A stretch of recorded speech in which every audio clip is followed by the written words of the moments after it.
Salmon. This is salmon without skin. It has already been dehydrated with salt, washed with fresh water, and wiped with a dry, clean cloth. Please watch the salmon preparation tutorial video on how to prepare salmon before cooking. Trim the block.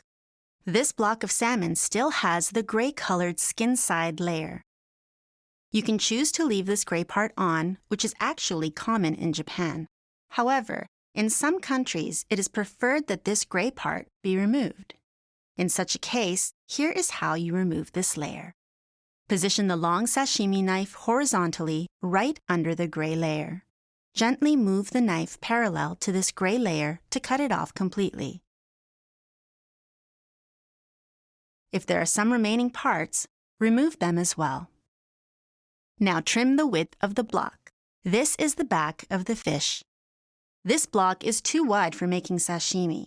The ideal width for sashimi is about 7 to 8 centimeters or 3 inches, which is equivalent to the width of 4 fingers in this chef's case. So, to narrow the width down, trim off the thicker part so the block makes the perfect width for sashimi.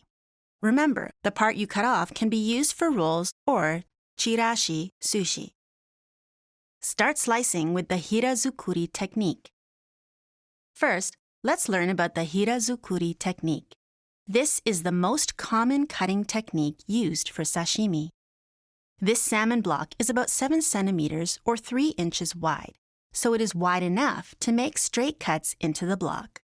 But if the width of the fish block is narrower than this, you should cut it diagonally to achieve the ideal shape for the sashimi piece.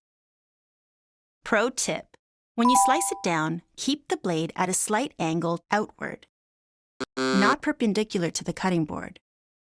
Place the most bottom part of the knife on the fish and start pulling the knife. Salmon slices should be about 1 centimeter wide. Cut the salmon with one smooth stroke. When you are finished cutting, move the sliced piece to the side with the tip of the blade.